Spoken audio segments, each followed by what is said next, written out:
Добар ден, велам за сите вас кои што сте пред малите екрани и решивте и ова попладне да го поминете заедно со нас и програмата на телевизија Алфа. Верувам дека веќе добро знаете, овој термин е резервиран за темите од нашето секојдневие. Се трудиме она што веројатно е во фокусот на вниманието, најмногу не интересира или можеби бара одговор на голем број прашања. Еве, баш во овие минути да се обидеме со помош на оние кои што гостуваат во оваа емисија, а се стручни лица или директно инволвирани во различен тип на проблематики, да дадеме што поголем број на одговори за сите вас кои што не следите. Така ќе биде и денеска, разбирливо. Она што деновиве и целиот овој период е во фокусот на вниманието се најмладите, децата и начинот на кој што тие ќе треба да започнат да бидат дел од следната учебна година. Се разбира дека не се лесни сите прашања поврзани со тоа како истата да биде организирана на соодветен начин, пред се да ги заштити и да ги на некој начин обезбеди сите нешто што им се потребни на децата, но нивното здравје да не биде ставено под знак прашалник. Меѓутоа во сето тоа се разбира дека учествуваат и наставниците, оние кои што ја предводат наставата. Се разбира дека свои ставови и мислења за овие теми имаат и родителите кои што ја носат најголемата одговорност за тоа како растат и се развиваат нивните деца. Особено на социјалните мрежи можеме да погледнеме, пак ќе кажам, родители со доста различни ставови, начини на размислување, но има и такви кои што се обидуваат да ги сумираат и со тоа да помогнат на некој начин во донесувањето на оние клучни одлуки кои што сите ние ги чекаме од надлежните институции. На сите овие теми денеска ќе позборуваме со двете мои гостинки во студиото, на кои што сум им навистина благодарна дека ја прифатија поканата да зборуваат за истите, па ќе им посакам добре дојде пред се на Катерина Златановска-Попова, која што е надворешен соработник во првата детска амбасада Меѓаши. Добар ден и добре ни дојдовте. Добар ден, ви благодарам за поканата. Ова ми е прво гостување во телевизија во овој период од кога се случи пандемијата и се надевам дека се ќе биде и ќе помине во најдобар можен ред. Ви благодарам уште еднаш, се надевам дека ќе имаме убав разговор и велам добри дојде за Симона Мирчевска, која што е професор по англиски и германски јазик во основното училиште Песталоци, човек кој што си ја сака работата и човек пред кој што веројатно ќе стои нов предизвик, а тоа е една поинаква учебна година. Добре ни дојдовте. Добре ве најдов, ви благодарам за поканата. Сепак сме тука да дискутираме за нешто што е во фокусот на нашето внимание, не само на нас наставниците, туку на сите и на родителите и на надлежните институции, така да се надевам дека ќе дојдеме до некое заедничко решение кое што ги биде корисно за сите. Така е, реков, повеќе инволвирани страни, децата разбирливо веројатно во фокусот, со цел да добијат соодветно образование, да растат онака како што треба, безбедни, безгрижни на вистински начин, меѓутоа еве се покажува дека не е баш едноставно сето тоа да се изорганизира. Реков, во јавноста различни ставови, меѓутоа Меѓаши го превзема тој предизвик, тој чекор, да дојде до малку поконкретни сознанија и бројки околу ставовите на родителите. Како работевте овој период пред денес и официјално да ги соопштите информациите? Да, ние имаме долгогодишна соработка со Министерството за образование преку низа наши активности и проекти. И овој практично резултат на извештајот или извештајот кој го изнесовме денес, го презентиравме во јавноста од анкетата која спроведовме, всушност произлезе од една таква наша интензивна соработка и комуникација со Министерството за образование во периодот на месец јули. Ја понудивме нашата подготвеност и спремност да изреализираме едно истражување, кое, ако ништо друго, ќе може барем квантитативно да даде некакви насоки за расположението кај родителите. Така да нашиот тим на колеги во Меѓаши подготвија прашалник кој беше споделен по социјалните медиуми, значи сите оние канали кои нас не стојат дополнително на располагање, како што се таргет групите кои ги имаме, соработката со наставниците во училиштата, значи преку официјалните мейлинг листи кои ни се на располагање, ги пласиравме и до наставниците и до училиштата. Се обидовме да опфатиме што поголем број на чинители, поканувајќи ги да ги одговорат 29 те прашања од нашето истражување. Во периодот од 22 јули до 3 август беше реализирано истражувањето и денеска прочем официјално ги сумиравме и ги презентиравме на денешната утринска пресконференција резултатите од ова истражување. Ни беше важно со оглед на тоа дека е навистина горлива тема. Голем број од нас подеднакво сме вклучени и како професионалци, но и како родители. Значи имаме двојната улога или двојната капа која треба да ја понесеме. И токму затоа ни беше клучно и важно да го изразиме гласот на родителите, ставот на родителите и гледањето на родителите во поглед на тоа што треба да не очекува во предстојниот период или во новата учебна година. Да, се разбира, ќе позборуваме подетално што велат бројките и какви беа ставовите. Пред тоа морам да поставам едно лично прашање. Како изгледа да се биде наставник, професор, откако нели светот се соочува со пандемија, вашата работа доби, да речеме, една сосема нова димензија. Бевте ставени и вие пред еден предизвик, веројатно е еден тест, би рекла. И тест, да, тешко е да се праша дали е тоа лесно или тешко, меѓутоа, еве, како вие се носевте лично со таа нова улога? Искрено, самиот момент кога се донесе одлука да останеме дома, првите неколку дена искрено и ние нели не знаевме што ќе се случува, како ќе тече понатаму образованието. Мислевме само 2 недели дека ќе биде, дека ќе се вратиме пак со учениците во училиштата. Меѓутоа, за жал, испадна работата како што испадна, нели останавме дома, што беше еден голем предизвик за нас, да изнајдеме решение како да го продолжиме она што го правиме од училишта. Искрено, во тек од една недела со здружени сили, целото училиште, значи целиот наставен кадар и стручните соработници, успеавме да најдеме една платформа која што унифицирано ќе ја користиме како училиште, за да не ги шетаме нели децата, ајде сега нова, ајде сега вака, ајде сега така. Со тоа што нели секој наставник си ја креираше наставата онака како што смета дека треба, онака како што сметавме дека е најдобро во вакви услови. И верувајте дека беше навистина напорно и навистина тешко, бидејќи традиционалната настава во училиште е многу поразлична и активностите кои што ги правиме на лице место со учениците, интеракцијата која што имаме е сосема различна од она онлайн. Многу активности, јас на пример мојата настава ја организирам на таков начин што работат децата во групи или работат со партнер. Користиме картички, користиме таблети, смарт табла. Сето тоа наеднаш да го снема и да се обидеме да изнајдеме решение тоа да го приближиме преку онлайн варијанта беше навистина голем предизвик. Доста од нас и чепкавме и баравме дополнителни онлайн обуки кои што може да ги посетиме за едноставно да си го збогатиме знаењето и да ја направиме наставата поинтерактивна и поинтересна, затоа што да бидеме реални, настава која што е здодевна нема да побуди интерес кај ученикот и нема реално да научи ништо. Меѓутоа, доколку се направи тоа на интересен начин и се приближи предметот блиску до учениците, а при тоа и родителите беа вклучени во тој процес, со тоа што ја следа наставата, следа што им се задаваше како активности. Од моја лично гледиште, јас барем за себе можам да кажам дека мислам дека добро поминав и дека барем нешто им дадов некаков продукт на учениците.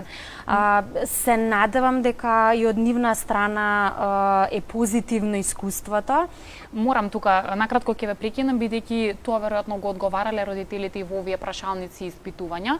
И околу оваа тема имаше поделени мислења. Родителите знаеа многу често да ги нападнат наставниците и професорите онаму каде што сметаат дека тие не се снаоѓаат со спроведување на онлайн настава, се извинувам. Од друга страна, веројатно помеѓу вашите колеги имало и такви кои што од различни причини ќе си признати самите дека не многу добро се снајдува во целата новонастаната ситуација. Како гледате вие на комуникацијата родител и наставник? Сметате ли дека, да речеме, постоеле грешки во таа комуникација и од едната и од другата страна? Во секоја комуникација, особено кога е пишана, може различно да се протолкува нешто. Бидејќи делумно целата комуникација беше пишана, значи се беше преку платформа, се беше преку... Јас, например, на паралелките во кои што предавам, најнапред почнав да комуницирам со нивните оделенски наставници, класни раководители, па таа информација се споделуваше до родителите. Меѓутоа, потоа оставив отворени раце, секој родител да ми се јави, да ја остварам таа комуникација, бидејќи јас сум свесна дека родителите им помага, особено на помалите, бидејќи предавам и во помалите паралелки. Сепак им требаше помош, треба некој да им го уклучи тоа, треба некој да им го прераскаже, треба некој да им помогне. Јас секогаш бев отворена за соработка, во секој момент бев достапна за родителите и покрај тоа што, например, никогаш се случувало да биде сабота недела или викенд ние на сите, меѓутоа за мене беше предизвик и јас сакав да бидам достапна за сите, да не представува никаква бариера, да го наречам, соработката, да не има никаква препрека и да може нивното учење да тече непречено. Јас искрено не можам да зборувам во името на моите колеги, меѓутоа, да, јас сум помлада, технологијата ми оди лесно, нешто што не го знам лесно можам да го сватам, ќе се јавам кај пријател, ќе препрашам. Меѓутоа, морам да признаам дека во овој период на пандемија многу ни беше зголемена соработката со колегите. Многу си помагавме едни со други, си дававме совети, па можеш ова да го примениш, го пробали ова супер испадна, кај учениците имаше многу добра реакција. На некој начин си споделувавме искуства и си ги црпевме знаењата. Да, значи има колеги кои што наидува на малку потешкоти, бидејќи сепак се беше нели дигитално, и се беше бевме сите ставени пред еден предизвик, пред еден тест, особено оние кои што не добро се снаоѓа нели со технологијата. Меѓутоа мислам дека дури и тие го дадоа својот максимум и мислам дека го извлекоа максимумот од учениците за оние 3 месеци како бевме... Тој временски период кога се најдовте пред таа задача. Јас Јана можам да зборувам за бројките. Така е. Сакам да ги слушнеме бројките и искуствата што родителите ги споделија. Практично тие неколку месеци и начинот на кој што во тој период се одвиваше онлайн наставата, колку и да беше тоа нели инстант решение, бидејќи наеднаш се случи многу брзо. Еве слушаме имало и позитивни, имало и некои негативни страни, но што пак ќе кажам велат бројките за тоа. Ние сите се најдовме затечени, тоа мора да си го признаеме, далеку од подготвени и далеку од со јасни и унифицирани насоки и пристапи. Но она што е клучно и важно, што сега барем имаме некакво искуство. Овие неколку месеци во периодот од март до јуни ни дадоа барем можност да научиме, зборувам како професионалци, како наставници, како луѓе кои се вклучени во образованието и во планирање на образованието, да научиме кои се маните, на кој начин би требало евентуално да ја планираме новата учебна година доколку одиме понатаму во онлайн насоката. И јас во контекст на претходното прашање би сакала да го споделам она што родителите го истакна или го изразија во анкетата. Анкетата имаше неколку дела, секако тука беа вклучени демографските податоци, деталите кои не би сега навлегувала да ги дискутираме. На веб страната на Медјаши може да се најде целото истражување, кој е заинтересиран може во детали Јавно може да го апсолутно, погледне, значи до последна страница 73 страници од истражувањето се ставени на располагање на јавноста. Секој што е заинтересиран, буквално прашање по прашање со секакви вкрстени резултати може да ги види нашите транспарентно нашите резултати. Клучно и важно што ова истражување покри 1003 испитаници. Ке нагласам дека поголемиот дел и тоа во големо мнозинство беа од женскиот пол, 80 наспрема 20 од испитаниците од машкиот пол, значи некако кажува реалноста дека мајките се тие што се будни, бдеат и и се ангажирани околу процесот или регулирање на обврските и процесот. Не велам дека може би татковците не се, но испитувањето ги покажа тие резултати, да. И она што ни е исклучително важно, што е покрај квантитативното, ние имавме и квалитативно истражување, односно квалитативен дел во истражувањето, каде што покрај тоа што родителите беа запрашани да оценат одредена изјава, имаа можности да дадат свој увид, односно да додадат коментар и да го дообјаснат нивниот став или увид. Така да имаме многу, речиси 1000 коментари по секоја од прашањата каде што родителите чувствувале потреба да дообјаснат или да дополнат. Да, добро. Да. Сакам да кажам дека тоа е исто многу значајно за нас во поглед на оваа анкета. И ќе се надоврзам на предходното, од испитаниците 43,6%, што е прилично висок процент, се изјасниле дека онлайн наставата, така како што била организирана, воопшто не ги задоволила потребите на учениците. Значи, речиси половина од родителите сметаат дека не ги задоволила потребите, додека само 9,2 ја практично задоволила потребата на учениците. И исто така, огромен е процентот на родители кои сметаат дека децата добиле помалку знаење, но повисоки оценки. Значи, квалитетот повторно е ставен под знак прашалник. Еве сега ќе прокоментираме зошто е тоа така. Факт е дека онлайн наставата ги вклучи родителите во целиот процес, особено за одредени возрасти на децата апсолутно им е потребна помош, директна надзор, инструкции, нешта кои што не можат да седнат сами пред својот компјутер или лаптоп и да ги направат доколку родителот не е со нив. Да. Тоа значи дека родителот треба да одвои време, треба да одвои внимание и тоа за него е апсолутно обврска. Плюс и пак ќе кажам, го прави да биде директно вклучен во целиот овој процес. Мора да комуницира и со вас како наставници, имате и директна комуникација и така натаму. Зошто да речеме вие сметате дека може би имало толку негативни оценки? Пак ќе речеме не можеме сите наставници и професори да ги ставиме во ист кош. Точно. Има и процент каде што биле пофалени и каде што родителите биле задоволни. Мал процент, ама има.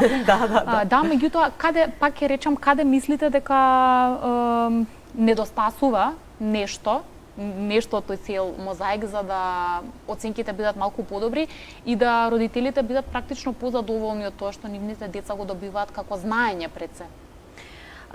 Искрено кажано, јас сум класна на 6 оделенци, од септември ќе ми бидат 7 оделенци, а комуникацијата со нив и нивното следење беше многу полесно за разлика од останатите паралелки каде што не сум класна и не сум постојано во контакт нити пак со родителите, нити пак со учениците. Во принцип, во мојата паралелка комуникацијата одеше полесно, бидејќи доколку некој, да речеме, забушава, ќе можам лесно да се јавам на родител да речам не ги исполнува обврските по тој и тој предмет, треба да се обрне повеќе внимание од аспект на тоа. Комуницирав јас постојано и со колегите, ми даваа, значи, ми даваа насоки кои ученици треба да се поправат, да поработат, на што да поработат повеќе и слично. Мислам дека недостатокот тука од овие бројки би бил И покрај тоа јас на пример, да, јас имав платформа, имав посебна училница за секоја паралелка, за секоја оделение, каде што и родителите можеа да бидат вклучени. Меѓутоа сметам дека и покрај тоа што имаше доста родители кои што беа навистина активни, се извинуваме, не стигнавме оваа недела да ја напишеме домашната, ќе ја завршиме, ќе ја напишеме тогаш, ќе ви ја препратиме. Мислам, во вонредни услови се беше дозволено. Јас до некаде искрено и ги разбирам родителите. Родителите одат на работа или работат од дома. Во исто време се грижат за повеќе од едно дете, значи имаат по 2-3 деца. Имаат најчесто и помали дечиња на кои што реално вниманието треба да е посветено. Едниот сопружникот најчесто, мажот да речеме во семејството, е тој кој што оди на работа, а сопругата ги чува децата дома, а треба и во исто време да седне со учениците да работи. Значи на нас реално како наставници сите опции ни беа јасни, сите работи ни беа јасни. Искрено во целата вонредна ситуација не сакавме и толку многу да притискаме, бидејќи сепак програмите течеа како што течеа и некои од нас реално гледавме да го сработиме тоа, меѓутоа да нема премногу голем инпут кај учениците, затоа што станува збор кај поголемите паралелки, станува збор не за еден предмет, за 13, голема 14, е бројката. 15 предмети. Само околу оценувањето, нели, дека оценките биле еве генерално високи или повисоки во споредба со претходно, како изгледа тој предизвик да треба вие да ги оцените учениците? Зборуваме за онлайн настава и верувам ќе се согласите со мене дека сепак постои опцијата и постојат моментите каде што родителите дали од понекој пат немоќ, друг пат немање на време, друг пат ситуација каде што на детето можеби му треба многу подолг временски период самото да совлада одредена материја, тогаш родителот да ја превземе улогата и само на наставникот да му ја достави решената задача, така? Се со цел, зборуваме искрено, се со цел да задачата биде навремено доставена онаму од каде што ја бараат, меѓутоа сега тука во целата таа ситуација пак детето губи. Така што и сега вие на целиот тој склоп на крајот сте ја имате таа улога да треба да ставите да ставиме оценка, да. Затоа велам сите страни. Да, искрено кога станува збор за родителите да ја работат работата на учениците, верувам дека имало такви случаи кои што родителот да, можеби детето не може да ги постигне по сите предмети да го совлада материјалот, па ускочило, му помогнало, меѓутоа сепак јас така сум се поставила кон моите ученици дека не е потребно јас на пример сум ги задавала задачите секој понеделник и децата имале отворено цела недела да го сработат тоа. Децата можеле да се одбираат кога ќе го сработат тоа. Јас сум ги прегледувала секоја недела или секој понеделник задачите, за да видам до каде се, да упатам доколку имаат некаде грешки, доколку имаат недостатоци, доколку нешто треба да се дообјасни. Сме правеле значи и Skype конференции, Zoom конференции со оние ученици на кои што материјалот за тековната недела не им бил јасен. И многу пати со родителите кога ќе сум стапела во контакт, баш сум го нагласувала тоа, бидејќи реално не му се прави услуга на детето. Од моја страна рацете биле одврзани. Значи не било конкретно одредено со датум мора до тогаш да ги доставите задачите. Не е проблем и подолго да е, се со цел да се усвои тој материјал, се со цел да се утврди материјалот и да не биде залудно тоа време потрошено. Јас и секогаш сум стоела на располагање кај помалите генерации, бидејќи знам дека најпрво треба родителот нели да го изџвака тој материјал и да му го предаде на ученикот. Јас секогаш сум стоела на располагање, родителот доколку нешто не разбира, да се чуе со мене, да објаснам. Често и се случува со детето да се чујам на телефон и да го објаснувам тоа. Меѓутоа сметам дека во ваква вонредна состојба треба сите меѓусебно да си помагаме и треба сите заедно да работиме затоа што сите имаме една цел. сите ја имаме целта децата да стекнат одредено знаење и реално со пишување на нивните домашни и учење на нивниот материјал нема да им помогнеме многу. И можеби делумно сме прогледувале, да речем, низ прсти, затоа што била таква вонредна ситуација, и затоа не сме сакале да бидеме толку строги, што можеби пак и од наша страна бил минус. Веројатно дека на долг рок е минус и доколку се спроведува и понатаму на тој начин ќе создаде можеби некоја комфортна зона и за родителите и за децата, што пак е на штета на децата. Пред да направиме кратка пауза, само дали во контекст на ова што сега го зборувавме има некои поконкретни коментари, затоа што сепак да учите онлайн јазик или да треба онлайн да следите настава по физичко образование или да треба онлайн да учите математика, многу се разликуваат. Веројатно и тука се отвараат прашањата каде родителите повеќе, каде помалку и каде на кој начин им помагаат на децата во сето тоа. Да, јас ќе истакнам две важни работи. Прво во однос на сегментот од прашалникот, кој покажува кои родители одговориле во најголем број на прашалникот. Најголем процент се родители на деца во основно училиште, потоа следува нешто помал процент комбинирано, што имаат ученици, односно деца и во основно и во средно училиште, и најмал процент, значително мал процент се родителите од средно училиште кои одговориле на прашалникот, кои воопшто значи одлучиле да учествуваат во анкетата. Тоа исто е некаков предзнак или некаков како да кажам сигнал дека очигледно родителите на децата од основните училишта, односно на помалите деца, се многу позаангажирани, многу повнесени и многу вклучени во поддршката и помошта во поглед на образованието на децата. Тоа е една важна компонента, а втората важна компонента е што ние добивме, меѓу другото, покрај податоците кои ви ги изнесов, како бројки, добивме и коментари за и против. Значи, што било добро во поглед на онлайн наставата и што родителите го имаат како забелешка. И имаме десетици одговори на родители кои велат воопшто немавме онлайн настава.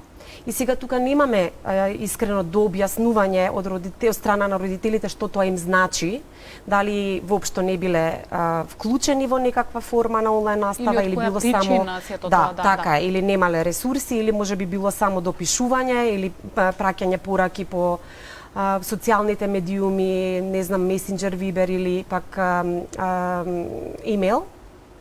Значи, тука не можам да дискутирам и да тврдам, но сакам да кажам дека една од чистите забелешки кои се враќа и се појавува во одговорите дека воопшто немале онлайн настава. Значи, тоа е една работа. Втора работа е што дури 60% на родителите од средно училиште на деца кои посетуваат средно училиште забележале негативни промени кај сопствените деца. Бидејќи тоа беше еден дел од прашањата во прашалникот, дали сте забележале позитивни, негативни или можеби ни такви промени. Значи кај средношколците пак родителите забележале многу поголема раздразливост, многу поголема нервоза, помалку посветеност, она што ние го велиме концентрација, фокус на мотивација за учење. Истите забелешки ги имаме и како негативни моменти во однос на помалите деца, значи во основното училиште. И често го споредуваат пореметениот биоритам, долгите часови седнати пред компјутер, значи проблемот со задржување долго пред екран, неодговорноста и мрзеливоста која се појавува кај децата, испревртените работни обврски, многу често се случувало да пристигнуваат задачи и информации во текот на целиот ден, да не речам и целото деноноќие. И тоа секако прави лоша динамика и во однос на испораката и во однос на жилбата и концентрацијата за да се спроведе нешто. Од друга страна пак, како позитивни родителите ги истакнуваат моментот дека им било дозволено на децата да усовршат нови вештини. Значи со оглед на тоа дека поминувале повеќе време пред компјутер, тие вештини почнале да Се ги да. усовршуваат малку подобро. Повеќе, подобрените семејни релации. Значи, тоа што сите биле некако дома, Инволвирани се во процесот. сакале заедно, некеле, да. го истакнуваат како еден сегмент, како позитивна работа во поглед на тоа што, ете, наставата се префрлила во онлайн. Да. Добро, сите овие нешта што досега ги зборувавме се дел од нашето искуство и треба да бидат показатели и треба да бидат веројатно пример како понатаму сето ова да се организира. Ќе направиме овде кратка пауза со разговорот, да ги погледнеме рекламите и за кратко се враќаме назад во студиото за да продолжиме, затоа бидете и понатаму заедно со нас.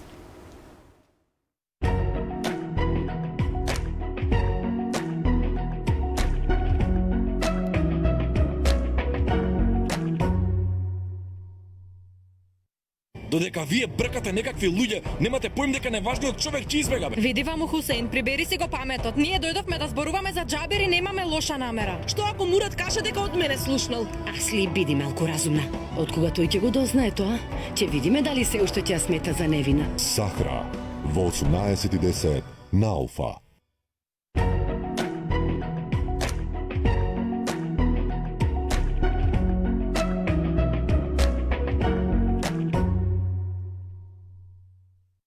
Неверојатно добра понуда. Тестенини парила, 25% намалување. Вода јана негазирана и вода јамница газирана до 27% намалување. Само со верокартичката. Млеко с Брегов 35 денари. Детергенти и омекнувач Ленор до 43% намалување. Се грижиме едни за други. Веро. Ново Президент Салакис Традишнал. Зрело сирење на парчиња, спакувано во практично пакување со цедилка. Исцеди, преврти, сервирај и уживај во медитеранското задоволство. Президент, неодолива страна на живот. Поради моите проблеми со непцата, досега не користев класични пасти за белење на зъбите. Лакалут Актив за заштита на непцата и нежна белина. Значително ги зајакнува непцата и нежно и безбедно ги белее зъбите. Моите непца се сосема здрави, а зъбите се повторно природно бели. Лакалут Актив за заштита на непцата и нежна белина.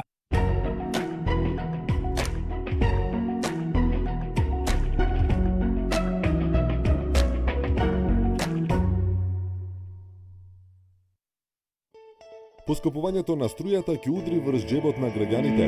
Револтот не стигнува, бизнисмените велат премногу давачки се зголемиле за краток период. Ова е политичка одлука, ова е одлука што има крупни и политички и социјални последици и зад неа мора да стои некој политички ентитет, мора да стои дали владата, дали собранието и не може да се прави да се носи една ваква одлука во меѓуизборен период, да кажеме. Овој е непопуларен начин на креирање на политики, особено кога станува збор на политики за и јавни трошоци или јавна потрошувачка. Гледајте Бизнис поенти со Билјана Василева Трендафилова во недела во 18 часот на Алфа.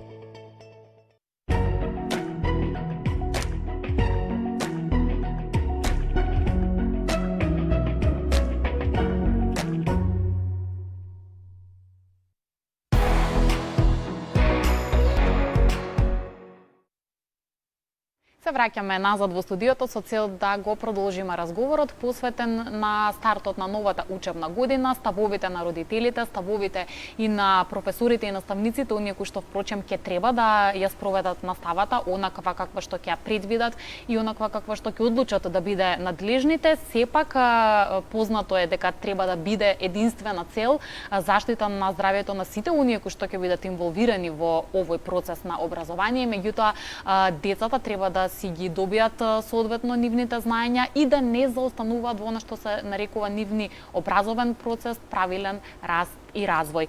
На оваа тема разговарам со моите две денешни гостинки. Со нас во студиото се Катерина Златановска-Попова, која што е надворешен соработник во првата детска амбасада Меѓеши, и заедно со нас Симона Мирчевска, која што е професор по англиски и германски јазик во основното училиште Песталоци. Сакам сега да продолжиме со процентите кои што се да речеме избор или став на родителите што понатам и како од септември. Реков, според она што го гледаме во јавноста и слушаме, дел од нив сметаат дека физичкото присуство на настава е дефинитивно решението правилно. Дел од нив се за целосно спроведување на онлайн настава, а има и такви кои што можеби сметаат дека комбинација од двете е најпогодна. Но што велат процентите? Повторно кај вас се бројките? Да, точно. Ние во нашето истражување ги понудивме варијантите, им понудивме опции на родителите, дури понудивме опции што доколку што им прави разлика во однос на бројот на заболени на дневна основа, доколку има 20, 50 или повеќе заболени во рамките на нивната општина или обкружување.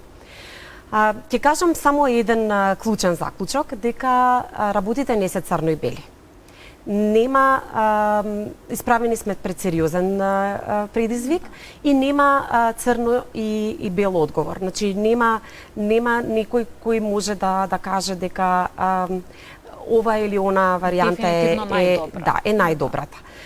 Секоја од опциите си има свои предизвици и очигледно дека и од нашиот контакт со надлежните очигледно ќе бидат тесно поврзани со секојдневните промени во епидемиолошката состојба во земјата.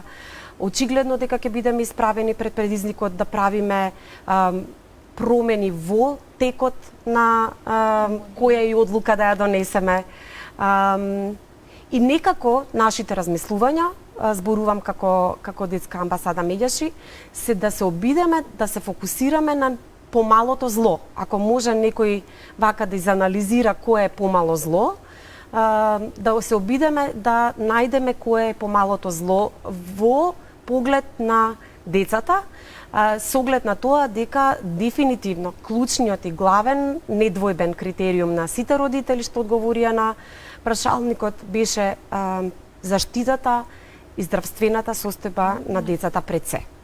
Значи тука нема никаква двојба, без разлика на каква да биде и формата на настава, родителите се изјаснија дека првенствено и најважно им е здравјето на децата.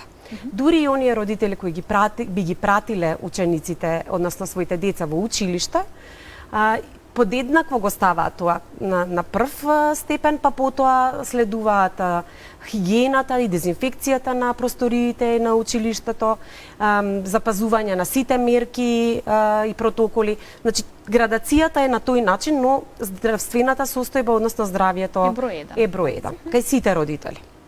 Сега, јас ќе се навратам на тоа што анкетата го кажува, во поглед на тоа како родителите предпочитаат да се одвива наставата. Значи, 2/3 од родителите, односно старателите, ајде да не го исклучуваме и тоа како категорија, односно 68,7% од испитаниците се одлучиле за или би избрале паралелен, односно комбиниран пристап на настава, доколку условите и епидемиолошката ситуација го дозволува истото. Доколку не, сликата се менува, бидејќи имавме и такво прашање. Значи, доколку се случи да практично владата забрани одржување на настава во училиштата, тогаш, поради зголемениот број на заразени, тогаш практично процентот оди во корист на онлайн наставата. Значи 50,8% од родителите старателите избираат целосна онлайн настава. Додека потоа следно е со 44,7% комбинираната настава онлайн и училница и 35,5% од испитаниците рекле доколку се запазуваат сите протоколи дека би продолжиле да ги пуштаат децата во училиште во помали групи или пак во поинакви услови. Мораме да прокоментираме како сето тоа би изгледало. Не можеме да бидеме таму и во тој момент, меѓутоа како и да е, вие се подготвувате за било која од овие опции веќе, кои што ги споменуваме. Еве наједноставно да прашам, какво би било за вас чувството доколку со онлайн наставата имате некакво искуство? Веројатно ќе треба да се подобрува, да се пронајдат грешките и да биде подобро тоа што било. Секогаш може подобро. Сакам да прашам пред се за настава со присуство во училница, како и да биде организирана, доколку се спроведува истата, сепак вие ќе треба да застанете пред вашите ученици и соодветно да го водите часот. Соодветно водење на час подразбира да им ја предадете како што треба материјата, да ги научите она што треба да ги научите, но истовременно, бидејќи на прво место е здравјето, веројатно ќе треба да контролирате дали сите протоколи се спроведуваат и дали децата се однесуваат соодветно со цел да не си го загрозат здравјето. Сметате дека е тоа пред се возможно да го изведете? Најпрво, морам да кажам дека на нас наставниците ни е најлесно и ни одговара на сите да започнеме со учениците во училиште. Бидејќи самата онлайн настава бара многу повеќе одговорности и многу повеќе планирање. Сите ние знаеме да си ја работиме работата, знаеме да го предаваме нашиот предмет и тоа најдобро го правиме во училиште, каде што се нормално присутни нашите ученици. Во истиот момент на лице место се објаснува се што не е јасно, се работи, се разговара, интеракцијата е многу поразлична. Меѓутоа, што и да се одлучи, каква одлука и да се донесе, сепак треба да здравјето пред се и да се внимава најмногу на здравјето. Како ќе изгледа тоа од септември, од 1 септември доколку треба да започнеме со учениците во училишните клупи, ќе биде, мислам дека еден многу голем предизвик за сите нас, дури поголем предизвик од онлайн наставата, бидејќи треба не само да внимаваме на нив, и на нивното здравје, треба да внимаваме и на нашето, бидејќи треба да се има во предвид дека не предаваме, особено предметните наставници, не предаваат во една паралелка, туку предаваат во 20 и плюс паралелки. Значи, тоа станува збор за 500 ученици како ништо. Треба да имаме во предвид дека заразата, значи, многу полесно би се ширала. Меѓутоа, сепак сметам дека доколку се постават некои протоколи кои што ќе бидат ригорозни и повторно ќе нагласам родителите или старателите заедно со нас и со сите вработени во училиштата и со учениците заедно соработуваме и сите внимаваме на истото, останува само да видиме како ќе тече тоа, а тоа дека ќе биде предизвик, ќе биде и тоа многу голем. И од друга страна, треба сепак да се внимава и на помалите, бидејќи сепак тие целава ситуација не ја сваќаат сериозно, бидејќи реално не знаат што се случува. Тие овој проблем не го гледаат со очи, така ли? И автоматски е потешко на нив сето ова да им се објасни. И не реагираат на ист начин како нас, значи треба да се внимава на сите аспекти за да се постигне едно нешто, да се одбере вистинскиот подоброто од сите овие зла што ги имаме реално. Морам да споменам, ево што го кажав, ова е непријател невидлив, го користиме тој израз. За децата апсолутно е веројатно многу тешко да им се објасни нешто какво е кога не го ни гледаат, дали е тоа опасно, не и така натаму. Во рамки на сето оно што го правите, соработувате и со стручните лица од областа на здравството. Тие веќе ги изнесуваат во јавноста своите ставови. Меѓутоа, еве може и нешто од тој дел да споменеме, што како препораки даваат во смисла дали ќе биде изводливо децата да бидат доволно дисциплинирани. Ние, ако си признаеме, и возрастните сме недоволно дисциплинирани и ние знаеме да отидеме некој пат никаде без маска, да не ја држиме дистанцата, а и самите тогаш треба да размислиме колку децата ќе бидат во состојба пред се да го испочитуваат тоа на нивна возраст. Денес на нашата пресконференција утринава ја имавме доктор Мими Кимовска Христов, која е педијатар и која говореше токму за влијанието врз здравјето на децата од незините согледувања. Повторно имаме предизвици и кон прашањето околу носењето маски и кон како треба да изгледаат тие протоколи. Например, таја особено силно нагласи дека протоколите не треба да се однесуваат само на животот или интеракцијата на децата во училиштата, туку буквално да се опфати целиот тој процес од напуштање на домот до враќање во домот. И тука веќе имаме многу покомплексен протокол. Значи има деца кои менуваат 2 автобуси за да стигнат на училиште. Превоз, да. Така е. Значи мораме да бидеме свесни за сите сегменти кои всушност представуваат сериозен предизвик. Значи не само престојот во училиште и она што подразбира престој во училиште, туку и пред и после. Од друга страна, да, не се станува збор само за здравјето на децата. Тука е и здравјето на наставниците, на целиот технички персонал, значи буквално сите чинители кои се поврзани со училиштето. И пак ќе кажам, сите, она што доктор Мими го сподели со нас, сите истражувања, таа зеде пример од Англија, на пример, кај нив не е задолжително деца до 11 годишна возраст да носат маски, бидејќи процентите дека тие се загрозени или пак се преносители се многу ниски, но тоа се менува од 11 години нагоре. Но не значи дека тие помали деца пак не се пренесители или пак не го имаат вирусот, ама не го манифестираат. Што значи дека може да бидат лесни расејувачи, без при тоа да бидеме свесни за сето тоа. И може да практично го носат вирусот дома кај своите родители, односно кај своите баби и дедовци. И повторно се вртиме во магичниот круг, кој на вистина е сериозен во поглед на здравствениот дел. Дополнително, тука е проблемот со носењето маска. Долгото носење на маска, особено кај малите деца, е подеднакво здравствен проблем како и неносењето маска. Ние забораваме дека маската го блокира нормалното дишење или вдишување на кислород.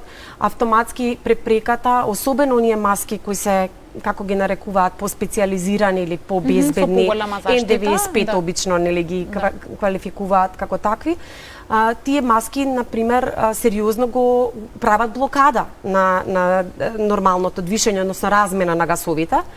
И она што го предочи докторката е дека всушност во еден момент може да се случи децата да вдишуваат повеќе јаглерод диоксид отколку кислород и практично да дојде до поспаност, до замор, до момент кога паѓа концентрацијата, затоа што веќе детето не функционира онака како што треба. Да.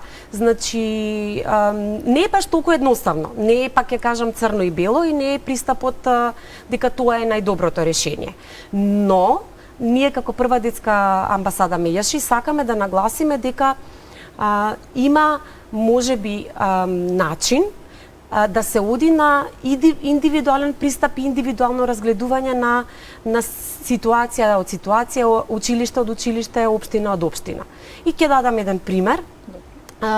Како што се, например, малите рурални општини или општини каде што има многу помал број на ученици, каде што не се регистрирани заболени воопшто, или пак има само еден заболен, карикирам, во тие случаи можеби Министерството би требало да си размисли, и нашата препорака ќе се движи во таа насока, да размисли таму наставата да се одвива по нормалниот тек и во нормални услови. Очигледно дека силниот предизвик е во оние урбани средини, особено големите училишта, каде што веќе функционираат во 3 смени. Свесни сме дека веќе имаме училишта каде што и во нормални услови имаме над 1000 и нешто ученици и веќе постојат 3 смени. И тука е всушност предизвикот да направиме соодветната формула. Од друга страна, свесни сме дека како и да се донесе одлуката, утре или за некој ден, секогаш ќе имаме родители кои ќе останат незадоволни. И тука се согласувам со мојата соговорничка, дека мора да ги вклучиме сите чинители. Родителите мора да станат партнери на наставниците, наставниците мора да станат партнери на децата, Министерството за образование, Министерството за здравство, секако и за труд и социјала, мора да бидат партнери со сите овие, со сите овие чинители, затоа што ако не се потрудиме да соработуваме, само ќе имаме постојано проблеми и ќе на крајот штетата ќе се одрази врз децата. Едно е социјалниот момент, зборувам она што децата ќе го изгубат со моментот ако престанат да одат на училиште, а друго е доколку продолжат да одат на училиште директната закана од зараза. Да не заборавиме, сериозно сме исправени пред предизвикот што ќе се случи кога ќе дојдат сезонските грипови настинки, загадувањето од воздухот. Да. Значи, размислуваме исто како прва детска амбасада меѓаше да предложиме и евентуално да се размислува на можноста во периодот, барем додека имаме убаво време, училниците да се одвиваат на отворено. Значи, да се искористат убавите денови и дворовите, кои за среќа ги имаат поголемиот дел од училиштата, па таму да се префрли наставата на отворено, како што еве сега ние правиме пресконференции, одржуваме работилници, вебинари, со конкретни предлози и идеи и бројки кои што треба да не доведат кон решение. Лесно е да бидеме незадоволни. Секогаш ќе има една страна што ќе биде незадоволна. Ајде како да изнајдеме заеднички, со заеднички сили и заедничка поддршка, пошто очигледно дека ништо нема да биде нормално и ништо нема да биде како што било досега, како ние сега да го извлечеме најдоброто и тоа да им го дадеме на децата. Финално прашање еве и кон двете, бидејќи за вас уште кога стапивме во комуникација, можев да забележам дека сепак позитивно пристапувате кон својата работа, колку и да е комплицирано, колку и да е и тешко, сте како наставник, како професор желна да го дадете максимумот. Нема уште многу време, меѓутоа сметате ли дека ќе успеете, какви да бидат правилата да се носите со вашата улога едноставно? Мислам дека улогата на наставниците е и тоа, да се сносиме со се што предстои пред нас. Значи, каква одлука и да се донесе, ние сепак ќе излеземе на крај со тоа и сепак мислам дека ќе го дадеме максимумот, се со цел за нашите деца, бидејќи сме таму за нашите деца. И мислам дека ќе успееме, меѓутоа исто како што соговорничката моја напомена, треба сите заедно да работиме за да се добие, за да дојдеме до некое решение кое што ќе биде најпаметно и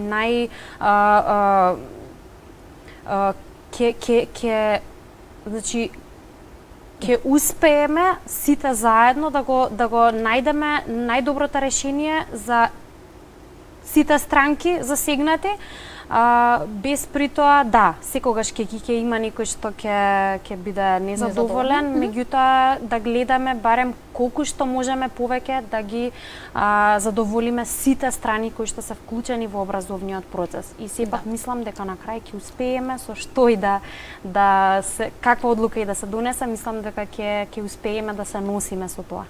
Ве молам многу кратко од сето ова што кажавте, дали имате убава директна комуникација со оние што финално треба да ја донесат одлуката, бидејќи рековте многу се страни инволвирани, но каква е сега ситуацијата бидејќи се чека финалниот збор и финалните правила, така? Така е.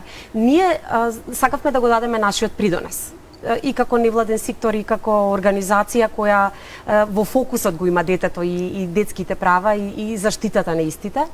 Со овој прашалник секако планираме да пристапиме до МОНИ, до Бирото за развој. Веќе сме во комуникација и во контакт со нив. Веднаш по пресконференцијата одржавме и една заедничка работилница во која учествува и наставници, представници од овие организации, односно Министерство. Очекуваме дека надлежните ќе го земат извештајот во предвид и воедно ќе можат, ако ништо друго, да го слушнат расположението или гласот на родителите преку релевантни податоци. И сакам да додадам дека кога веќе зборуваме за некаква комбинација и дали да има ваква или онаква настава, сметаме дека можеби е фер на родителите да им дадеме опција. Оние кои сакаат да следат настава во живо, да биде во училница, а другите пак онлайн. Но тоа не значи да ги преоптеретиме наставниците, туку да буквално најдеме начини и технички ресурси во училиштата да таа настава биде пренесувана барем по вообичаените канали, да можат, ако ништо друго, барем еве да речеме децата кои ќе бидат по овој или оној начин во самоизолација, ќе се случува, нели таква ситуација, очекуваме дека ќе се случува, да бидат во тек со наставата и да бидат вклучени, да. Јас тука ќе ви заблагодарам што ја прифативте поканата, што имавме еден убав разговор и се разбира, останува само да почекаме што ќе одлучат оние кои што се надлежни за тоа, но сепак верувам дека дадовме убави одговори на оние што не следа. Ви благодарам многу. Благодариме. Ќе ги поздравам и нашите гледачи, се разбира ви благодарам што го следевте и денешното издание на Добар ден. Мене ми преостанува тука некаде да ви посакам и убав викенд, го знаете стандардниот термин, така што повторно се гледаме со вас од понеделник. Од мене довидување.